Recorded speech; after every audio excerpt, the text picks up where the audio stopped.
Good evening and welcome to the Rosenberg Report. We're on the border of Gaza. The city you see behind me is Gaza City, where Israeli forces have encircled it and are penetrating into Gaza City as we speak. We've been hearing explosions all day. Now, obviously, I'm not in the Gaza border, but I'm at Kfar Aza, which is the village of Gaza, an Israeli community, a kibbutz community right as close as you can possibly get to be still on Israeli territory. But this community was devastated by Hamas terrorists. You can see right over here, we're going to look at a motorcycle that they actually drove. One of the motorcycles the terrorists drove in to get onto the kibbutz.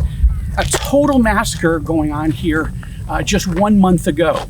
The reason I'm here today is because two foreign leaders, you can hear Israeli artillery firing into Gaza positions, terrorist positions as we speak, and we've been hearing it all day. But the reason I'm here today is because former British Prime Minister Boris Johnson, a huge friend of Israel over his tenure, and another huge friend of Israel over the years, former Australian Prime Minister Scott Morrison, both have come to Israel, met with British-Israeli dual citizen soldiers this morning to hear what they are seeing on the ground, why they jumped on planes if they were in England and came back to fight on behalf of Israel against the terrorists. But these two men, former prime ministers, strong friends of Israel, wanting to tour these border communities, the site of these terrible atrocities. And you can just see where the bombs, the bullets just destroyed this community. It's painful actually to be here, but it's important for you to see. And I'm glad that Christian media, CBN, as well as TBN, covering this. And the cat still enjoying some measure of peace. Most of the international media that follows these two men are here. But I'll tell you, you know that we're going through a media battle. So it's interesting to hear some of the questions that are being asked, some of them quite challenging. And the two prime ministers pushing back and said there is no moral equivalence. Let's take a look at what they've been saying today. Your reaction, just walking through, I just heard you say it's a vision of hell. Yeah, it is.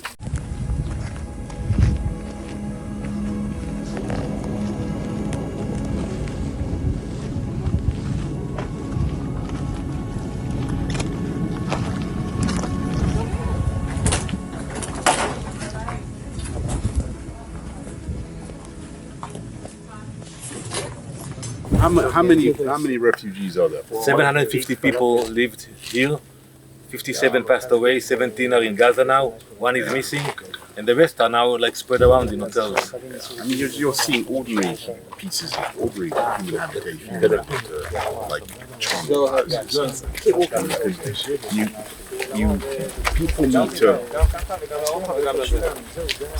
People need to see the sadism of what happened here. You know, the horrendous rejoicing in killing and in torture.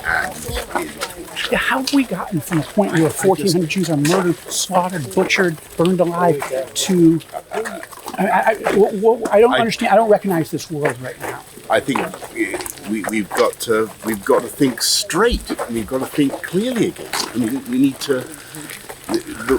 a big dose of moral clarity. That's what we need. And well, I appreciate your voice on it, and I also say, obviously I wasn't born until '67, but I think of the stories of Eisenhower going to or Auschwitz or one of these other camps and seeing it for themselves. You come here and see it for yourself. What you're seeing, I'm afraid, is you're seeing the results, the same mental journey, the same itinerati, the same decay of the human spirit. Are you hopeful? I mean, how do we yes, turn the corner here? I mean, I'm a great believer in Israel. I think Israel will get through this greatest crisis as it has got through many previous crises.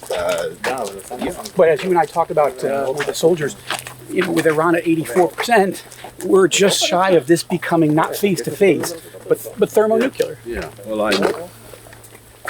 I'm not a pessimist. I'm an evangelical, but I'm also a Russian Jew, and I'm thinking it's tough to assess. I have ancestors who are both those things at the same time. So yeah, it's a good thing.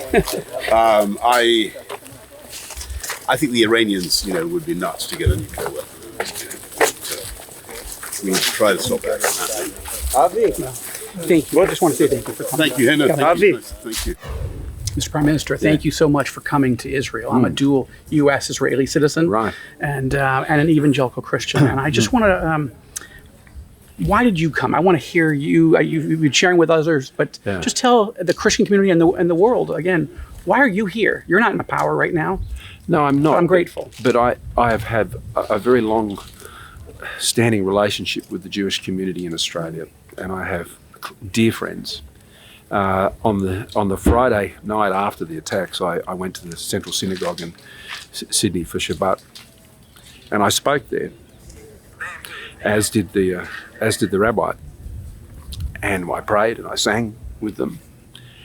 And what I've seen in the weeks that have followed is Jewish people in Australia, and I think in many other parts of the world, particularly in Western countries, starting to feel invisible, and that people can't see what has happened to them here. And for me, that is just not something I could abide. It is very so pro-Israel. Well, I have been, and strong with the Jewish community, and not in recent times, but over a very long period of time. It is very difficult to get here when you're not in government. But the opportunity that was presented to me to be able to do that, I do appreciate. And so I took it with both hands. If I had sought to come here under my own steam without Boris and others, I think that would have been probably impossible, particularly to do it securely. I know the Israeli government deeply appreciated your tenure, and how do you make sense of it as a human being, much less a former world leader, that a country that was savaged, and you're walking through the site of one of the earliest atrocities on that day? How did the situation flip into the United Nations passing a resolution to condemn Israel, but not condemn Hamas? Well, that's business as usual at the UN. That's been happening for a long time, and it's made even worse when you put it in the context of these horrific events. But the world protested. I mean, you have a situation where Jews were massacred, and now Jewish hatred of Jews is at an all-time high. But this is the tactic. This is the strategy. This was thought through before they even came to this place and did the unspeakable things they did here. They rely on that, and we've got to be realistic. When we know that good folk at home are seeing horrible images on their television, it's going to break their hearts. And if you can't see what we're seeing here, if you can't get the context of that, then you may form views that don't take these things into account. And that's why it is important to come here. That's why it is important to shine a light on it. It is important to ask people to remember what happened here, and let that be the starting point in terms of how they break this down. I want to ask you just one more question. I asked it of former Prime Minister Johnson when they were with the British Israeli soldiers. Iran. Everybody thinks that this is, intelligence-wise and just analytically, this is all coming from the Iranian regime. They're now at 84% enrichment. They only need to get just a little bit further.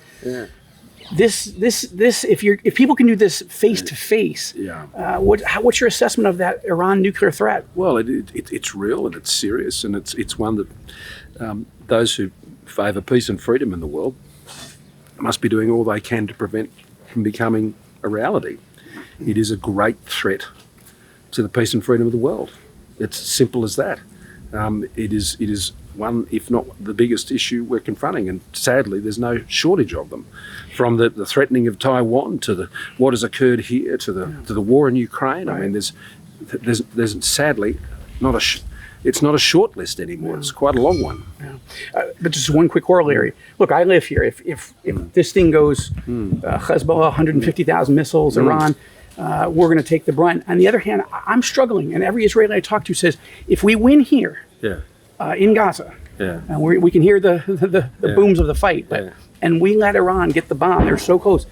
I mean, is there a way that, Israelis are having a hard time figuring out how even diplomacy and economic pressure at this point can stop them? Well, no, I always remain optimistic and hopeful that can be achieved, and I think we have to apply every ounce of our wits to ensure that that never becomes real. But you're right, and I've said it many times over the last few weeks. We've spoken about Hamas, rightly. We've spoken about Hezbollah. But sitting behind that is Iran. And there must be a global systems accountability for Iran. I mean, I hardly hear anybody even talking about Iran right now, except on the news. I find it impossible to look at all this and not join the dots right back to Tehran. Thank you for coming. Thank you. God bless you. And one of the messages that we're hearing today is total outrage, shock, I would say, astonishment by these two former prime ministers, these dear friends of Israel, both out of power, but they still have their moral authority. They still have this influence with the media, and they've got a gaggle of international press with them today as they communicate to their countries, to our country, to other countries, what they're seeing. And it is horror as they see the sight of these atrocities. But it's also, I would say, outrage that so much of the world community is turning against Israel just weeks after there was so much sympathy for the 1,400 Israeli innocent civilians slaughtered here. I just want to say that I know that many of you will already have seen the scenes that I've just been taken through and the rooms, the houses that we've just been in. But for me, they represented absolutely unimaginable horror, because you could see exactly where innocent, wholly innocent families, blameless, harmless civilians had lost their lives at the hands of Hamas terrorists. And I think it is incredibly important that people should be reminded of the full tragedy and horror and sadism of what happened on October the 7th. The month that has passed since that massacre, since those atrocities, a kind of moral fog has descended. And I personally, utterly reject any attempt to equate the terrorism of Hamas with the work of the Israeli Defense Forces in trying to make sure that nothing like this ever happens again. We cannot have this false moral equivalence between terrorism and soldiers who are going about their jobs trying to minimize suffering to innocent human beings. And as I saw this morning, who are trained expressly to do that. And to echo what Danny has just said, I think it's very important now that the world recognizes that a massive crime has been committed here and in the whole area. And it is now up to Israel to make sure that they do everything they can, and this is, I believe, not just their right but their duty, to find the murderers, to make sure that they can never do anything like this again. One quick word and support everything Boris and Danny have said and say thank you for allowing me to join, but you can't help be overwhelmed by the sense of what we're standing on was once a month ago a place of innocence and now has been desecrated beyond comprehension. And as Boris just said, what we're seeing now a month on is exactly what I think Hamas and the terrorists wanted to see, that Israel could be potentially isolated. And that cannot be. We said never again, and we mean never again. And if you mean never again, then you cannot stand for this to go unaddressed. And we must stand with Israel to make sure that they can now do what they need to do and do it in the way they've been trained to do it. We met with young soldiers today. You saw their faces. You heard their stories. They're governed by their rules. They're governed by their training. Those who came through this place and wreaked an evil beyond comprehension cannot be compared and can never be compared. There's been no single attack like this on the Jewish people since the Second World War. That's a matter of record. And you know what? I think that that may be because across the world, the memory and the lesson of that appalling crime, and 6 million died, the memory may be starting to fade.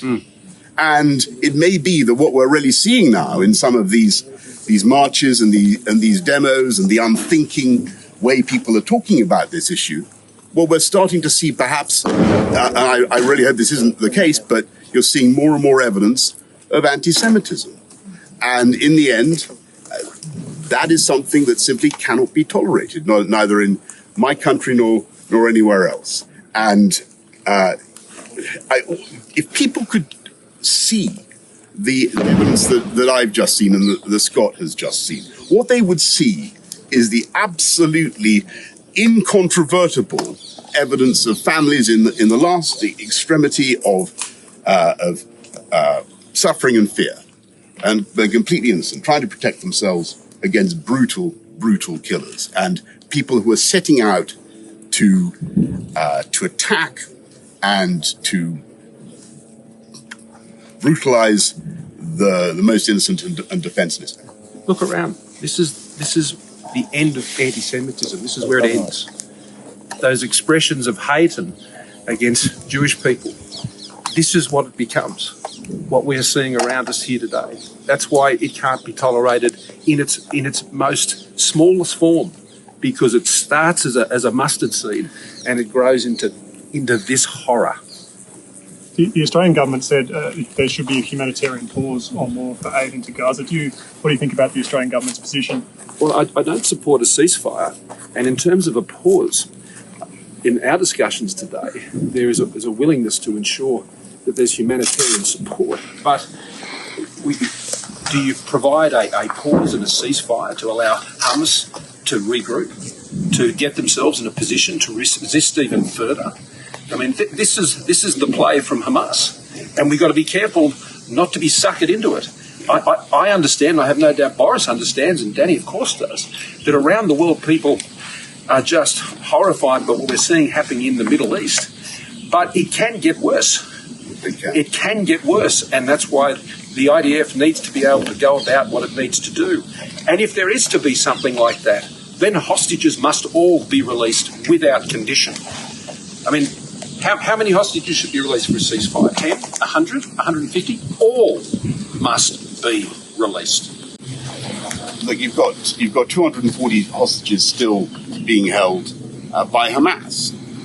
Some of them are children under 8. I think there's a baby of 9 months old. It is absolutely sickening. The idea that you could have a ceasefire, interrupt the Israeli security forces, the Israeli Defense Forces operations now when they're trying to find these poor people, now when they're trying to rescue them, seems to me to be completely wrong. I mean, it must be up to Israel.